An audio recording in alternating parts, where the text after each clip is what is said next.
ಮಹಾಲಿಂಗಪುರದಲ್ಲಿ ಗೋಡೆ ಕುಸಿದು 11 ವರ್ಷದ ಯುವಕ ಸಾವು, ಮತ್ತೊಬ್ಬ ಯುವಕನಿಗೆ ಗಂಭೀರ ಗಾಯ. ಬಾಗಲಕೋಟೆ ಜಿಲ್ಲೆಯ ರಬಕವಿಬನಹಟ್ಟಿ ತಾಲೂಕಿನ ಮಹಾಲಿಂಗಪುರದ ಅಂಬೇಡ್ಕರ್ ಸರ್ಕಲ್ ಹತ್ರ ಮನೆ ಗೋಡೆ ಕುಸಿದು ಬಾಲಕ ದರ್ಶನ್ ನಾಗಪ್ಪ ಲಾತೂರ 11 ವರ್ಷ ಮೃತಪಟ್ಟಿದ್ದಾನೆ. ಬಾಲಕನ ಸಹೋದರ ಶ್ರೀಶೈಲ ಗಾಯಗೊಂಡಿದ್ದು ಖಾಸಗಿ ಆಸ್ಪತ್ರೆಗೆ ದಾಖಲಾಗಿದೆ. ಬಾಲಕನ ಕುಟುಂಬ ಪತ್ರಾಸ್ ತಗಡಿನ ಶೆಡ್ ಮನೆಯಲ್ಲಿ ವಾಸವಿದ್ದು ಶನಿವಾರ ಬೆಳಗಿನ ಜಾವ 5 ಗಂಟೆ ಸುಮಾರಿಗೆ ಇವರ ಪತಿಯ ಮನೆಯ ಗೋಡೆ ಕುಸಿದು ಪತ್ರಾಸ್ ಮೇಲೆ ಬಿದ್ದಿದೆ. ಪತ್ರಾಸ್ ಕೆಳಗೆ ಮಲಗಿದ್ದ ಬಾಲಕ ದರ್ಶನ್ ಸ್ಥಳದಲ್ಲಿ ಮೃತಪಟ್ಟಿದ್ದಾನೆ. ಬಾಲಕನ ತಾಯಿ ರೂಪ ಸಹೋದರಿ ಅದೃಷ್ಟವಶಾತ್ ಪ್ರಾಣಾಪಾಯದಿಂದ ಪಾರಾಗಿದ್ದಾರೆ. ಬಾಲಕನ ತಂದೆ ನಾಗಪ್ಪ ಕೆಲಸ ನಿಮಿತ್ತ ಹೊರಗೆ ಹೋಗಿದ್ರು ಎಂದು ಪೊಲೀಸರು ತಿಳಿಸಿದ್ದಾರೆ.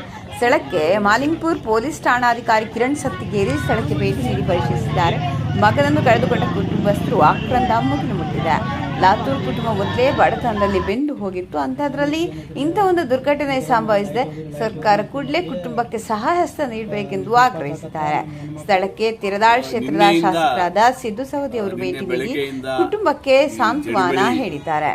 ಪ್ರಾರಂಭ ಆಗ್ಯದ ಮತ್ತು ಇಲ್ಲಿ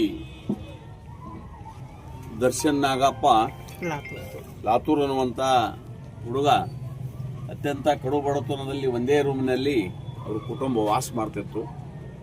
ಅದರ ಈ ಕಲ್ಲು ಮಣ್ಣಿನಿಂದ ಕೂಡಿರ್ತಕ್ಕಂಥ ಹಳೆ ಗೋಡೆ ಆಗಿದ್ದರಿಂದ ನೀರು ಸತತವಾಗಿ ನೀರಿಳಿದು ಗೋಡೆ ನೆನೆದು ರಾತ್ರಿ ಬೆಳಗಿನ ಜಾವ 5 ಗಂಟೆಗೆ ಕುಸಿದು 2 ಮಕ್ಕಳ ಮೇಲೆ ಬಿದ್ದಿದೆ.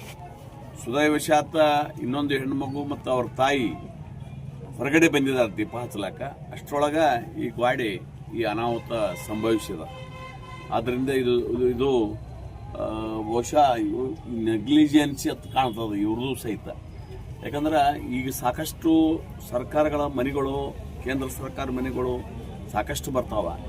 ಜನಪ್ರತಿನಿಧಿಗಳ ಗಮನಕ್ಕೆ ತಂದು ಸ್ವಲ್ಪ ಅದನ್ನು ಮನೆ ಪಡ್ಕೊಂಡು ಹೊಸ ಮನೆ ಕಟ್ಕೊಂಡು ಇರಬೇಕಾಗಿತ್ತು.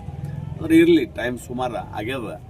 ಆದರೂ ಈಗ ಪೋಸ್ಟ್ ಮಾರ್ಟಮ್ ಮಾಡ್ಲಿಕ್ಕೆ ಹೋದಾರ, ಒಬ್ಬ ಹುಡುಗನ ದವಾಖಾನೆಗೆ ಹೋದಾರ. ಅವ್ರಿಗೇನೇನು ಸೌಲಭ್ಯಗಳು ಸಿಗಬೇಕಾಗಿತ್ತು ಸರ್ಕಾರದಿಂದ. ನಾಳೆ ನಾಡ್ದು ಸುಟ್ಟಿ ಅದ.